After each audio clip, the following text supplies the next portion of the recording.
everybody, and welcome to another edition of our Community Access. Last week, our Community Access attended a ribbon cutting at the Brain Balance Activity Center in downtown Oxford. There, Terry had an opportunity to visit with the program founder, Dr. Robert Milolo, and franchise owner, Carrie Odrabina. Now, stay right there. Next up, we will show you the first 30-minute program. Then we will show you part 2 next week. You do not want to miss hearing about this brand new business in town called Brain Balance. Oh my gosh, Bill, we just spent the best hour and a half talking to the new owners of the new Brain Balance Center here in Oxford, Carrie, and also the developer of the entire program, Dr. Milalo. That was so exciting. I know that you're going to come in on in the middle of the interview, but it's worth sitting there and watching. So join us and enjoy.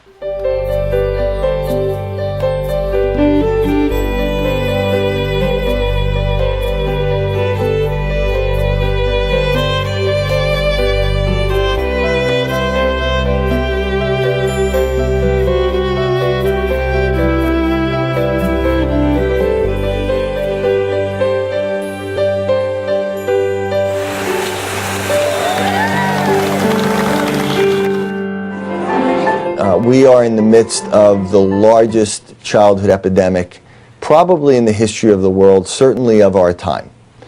We have an epidemic of neurobehavioral disorders like ADHD, autism, dyslexia, and they're increasing at an alarming rate.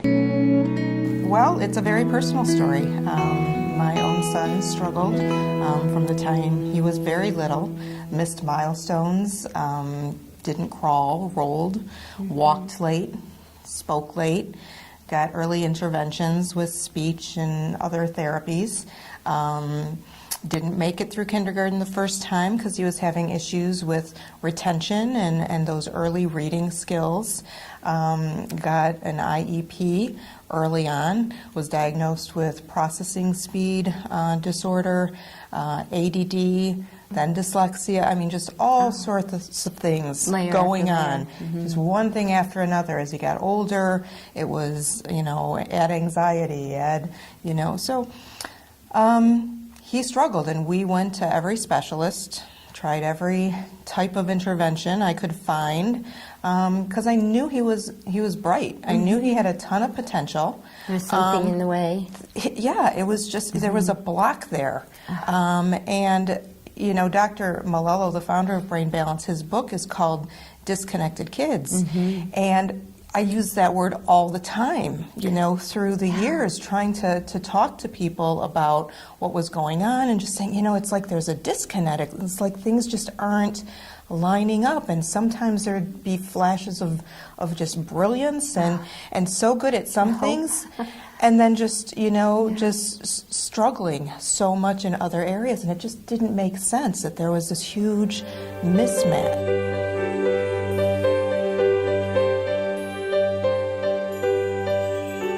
I mean, I've even had parents come in that have literally come from people that have told them, well, start looking for an institution for your child. Oh, my goodness. Because, what is the parent's fear? You're a parent with a child with a disability and with an issue and who has really struggling learning or with forming relationships or friends.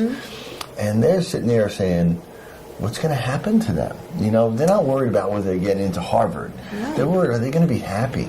Is anybody ever going to love them? Who's going to advocate for and them? Who's going to take care of them when we're not here, right? God forbid something happens to us.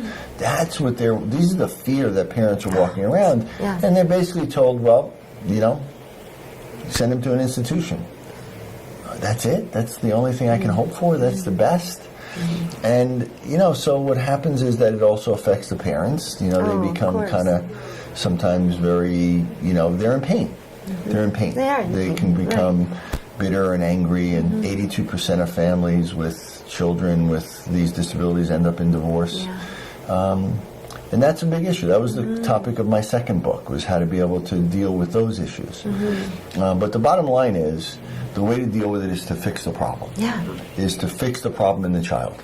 And then everything gets better, right? And to try to just behaviorally manage it, to try to compensate, it medicate. or Medicaid, which is really just a compensation because it doesn't really, I mean, it manages the symptoms for a period of time. But we know that most of the there's been major research articles that have come out in the last few years that show that there's really no long-term therapeutic effect, meaning that, you know, as soon as the medication wears off on a child, all their symptoms come back. It's not a rehab. No, and we know that it really, most of it seems to have only really a short-term benefit, and that there isn't any long-term solution through medication. Right. And just staying on medication, and in fact, after a while, it just doesn't really work anymore. Yeah. So, you know, it's good for short-term relief, and it's good for short-term management, but parents are not given any long-term hope or long-term solution. We do. We're the first thing that's out there really giving them really that hope and that long-term solution, saying, no, we're looking at the long term. We're looking at how we can affect your child for the rest of their life. Yeah. And we do. And we do it, you know, all the time. And we're successful in almost every child at significantly improving their function. You know, does every child get to their optimum level, or, obviously, you know, nothing's 100% perfect, but every child is improving, and in most cases, we're getting children really back to where they're supposed to be.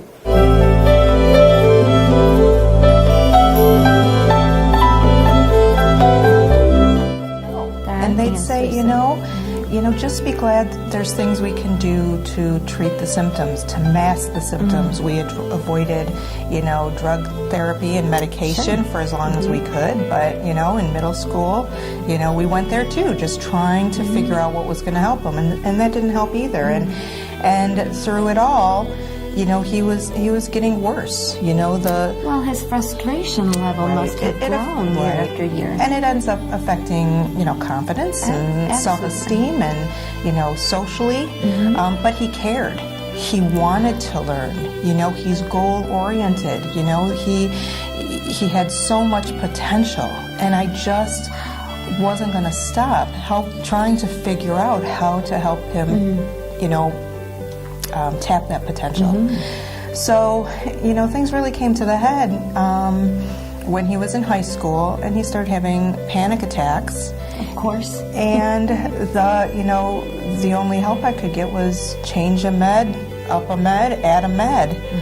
And in the process, you just keep losing more and more of your kid. Of your own child. And then someone referred me to Brain Balance in Birmingham, which was, they had only been open about 6 months.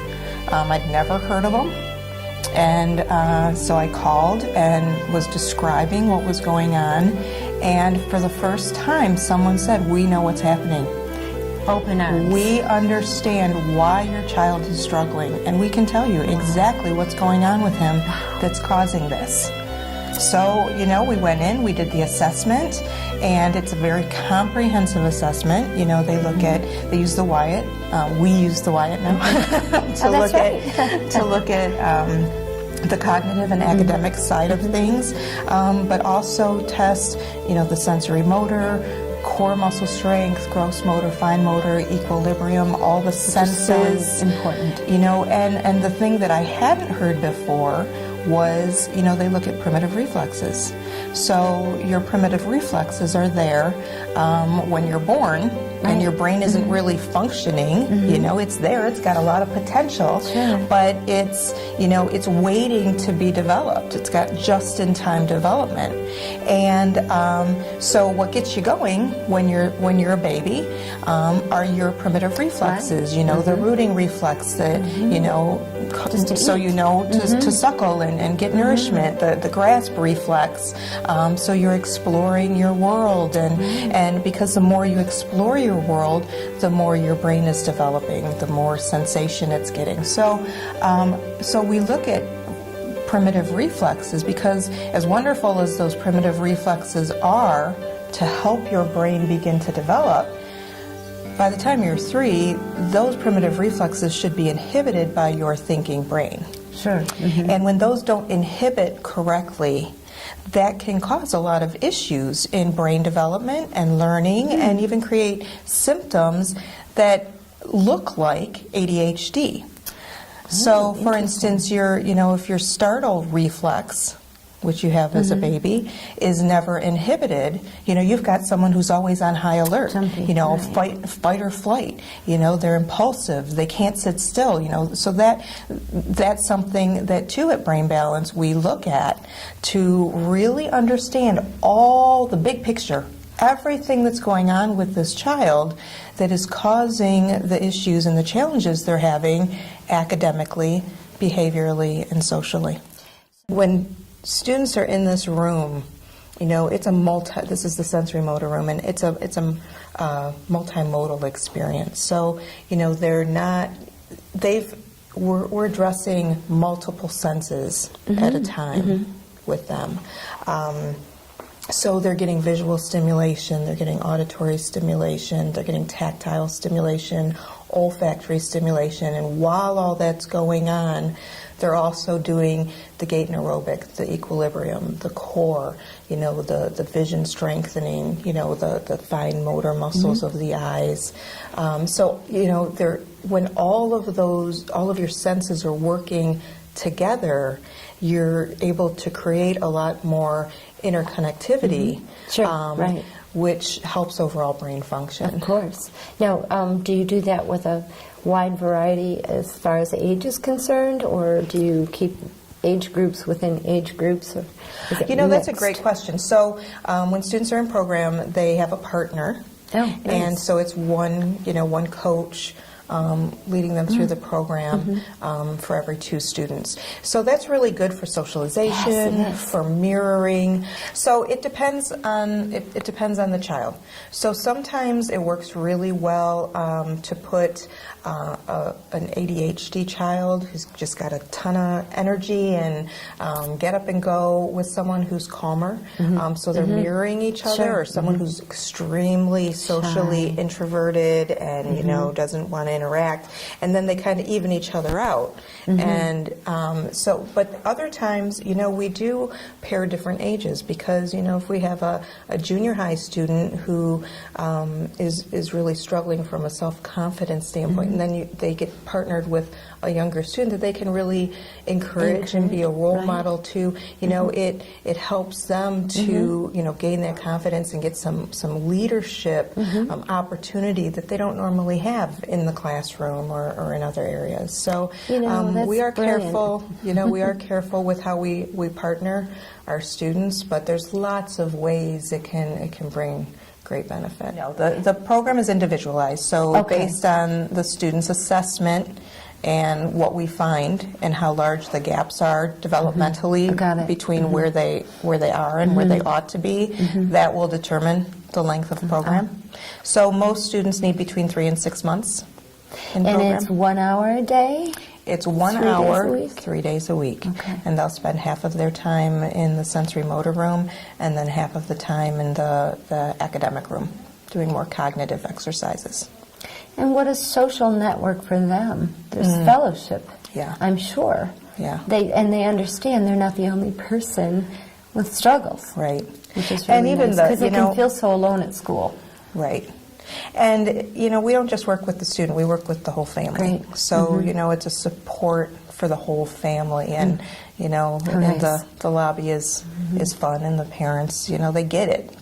They understand each other, and they'll talk about things here that they wouldn't talk about in a normal at the grocery coffee store. group. Right. Yeah, wow. What a port in a storm that this is. Yeah. Basically, 1 in 5 children in the United States have some sort of disability. And it's growing at about 15 to 20% per year. And what we know is that, rather than most people we hear in the media say that these things are overdiagnosed, in my research and in speaking to some of the top epidemiologists in the country, almost everybody actually says that these things are underreported in the literature. So if anything, it's worse than we think. So we're talking about conservatively 20 to 25% of kids in the United States have some sort of diagnosable official label. And there's probably a lot of people out there that don't have a label. So what would your advice be to a parent who suspects that there's something and cannot get that label? There's a couple of clues right off the bat that parents should be really aware of, that they're not often told. First of all, developed milestones matter a lot. That And they almost can get that every information kid, anywhere. they can just, well, it's in my books, but almost everybody knows, or any, Right. any pediatrician or OBGYN or whatever will give them that these are the normal milestones, Got it. right? But what they're often told is that it doesn't matter if they miss or skip or don't do it or do those things at the wrong time. That's completely untrue. Meaning that, right off the bat, like if a child should roll over at 3 to 5 months equally to both sides. If they don't, there's a delay. And if they do it to one side or not the other, there's an imbalance. They should crawl in a certain way at a certain time and for a certain length of time.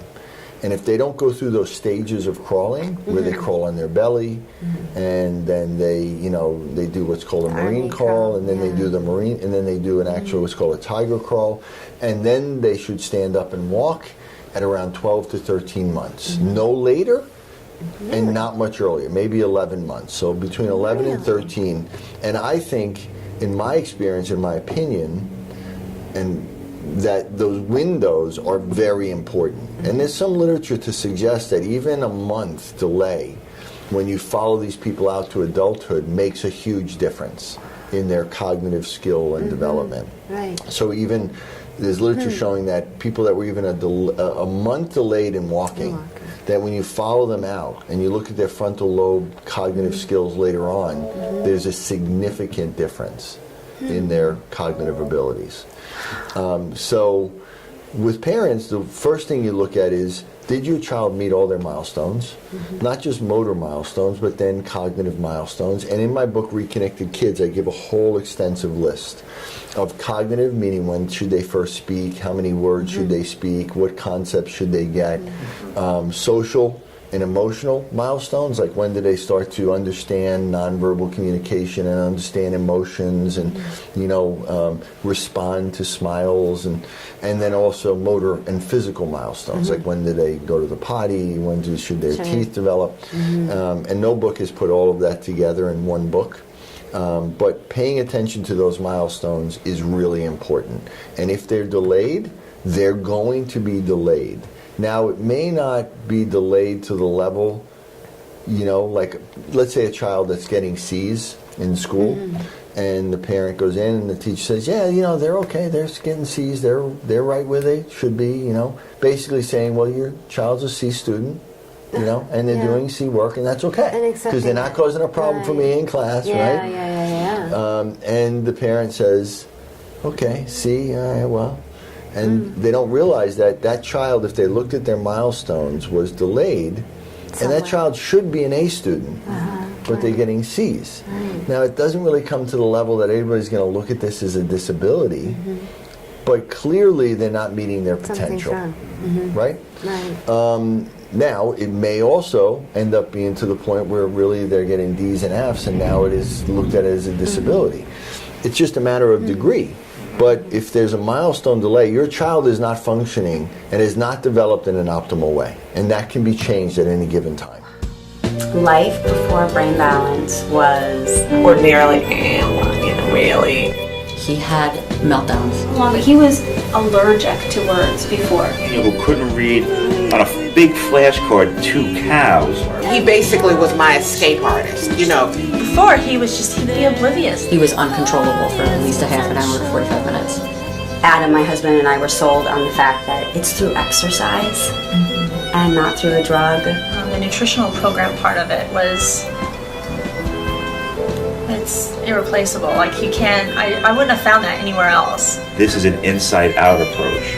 And once the inside is stable, now all the help that Daniel was getting at school was actually able to take hold and work. Is it never too late? Never too late.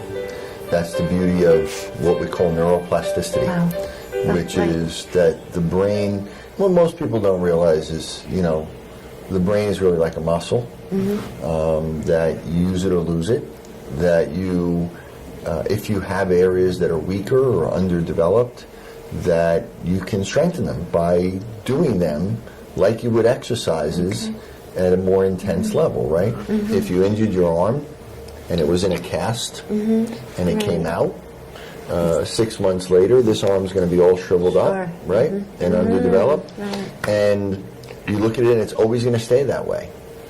But if somewhere along the line you say, well, I want to get this arm to be like this arm, and the way it was supposed to be, then what you're going to do is you're going to do exercises. And you're not going to do exercises on both arms, because that'll keep it unbalanced, right? You're just going to work the one arm, the weak arm, and you're going to do it repetitively. The more intensely you do it, the more frequently you do it.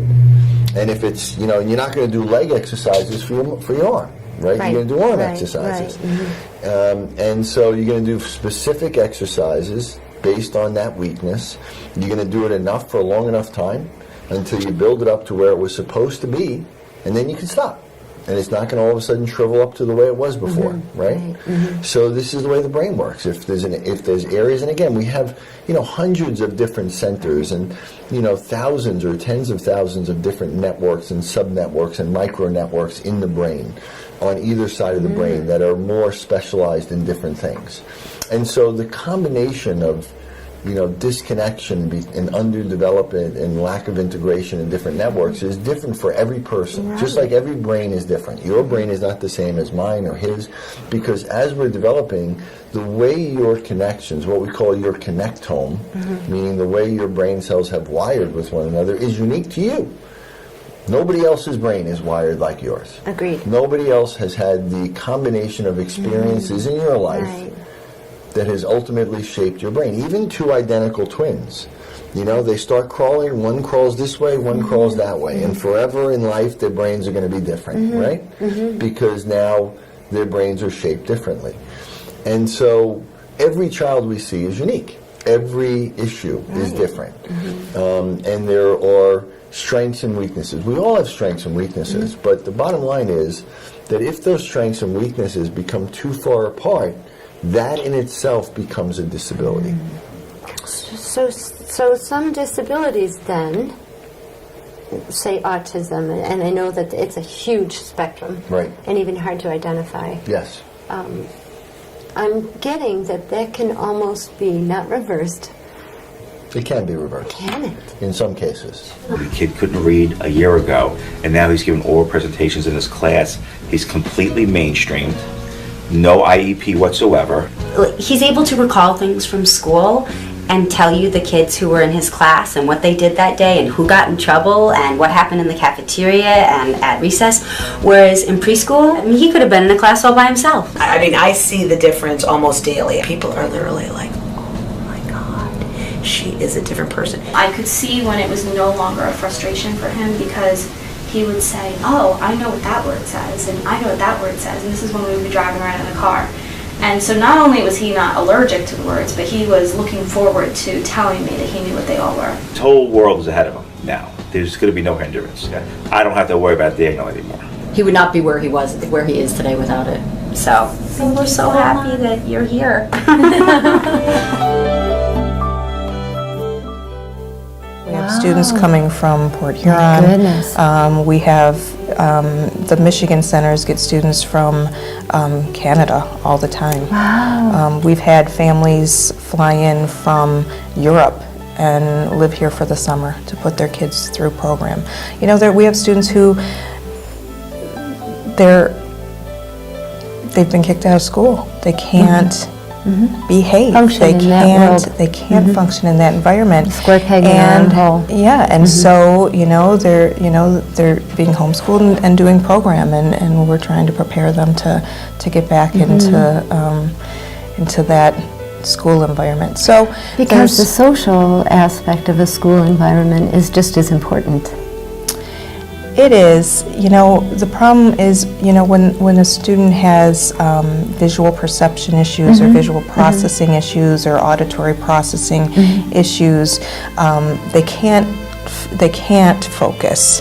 It's not a matter of them not wanting to sit still and focus, but there's too much, and they're hitting threshold, and they act out. So there's a lot of reasons that these kids will struggle in a traditional school environment when they have some of the issues that they come to us for.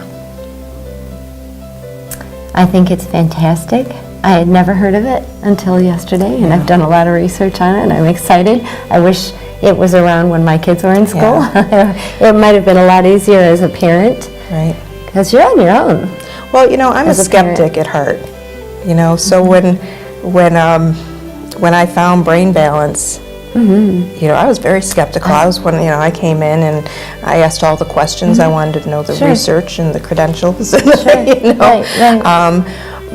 But I had also known that I had tried everything else. You needed And some hope. so you know, we didn't have anything to lose at that point. Right. And the beautiful thing about brain development is it doesn't go away. When we develop the brain, when we create that path. Right. Yes. You know, that's not a short-term fix. The progress that we make here is long-term progress. So the parents in Oxford that are struggling now have hope.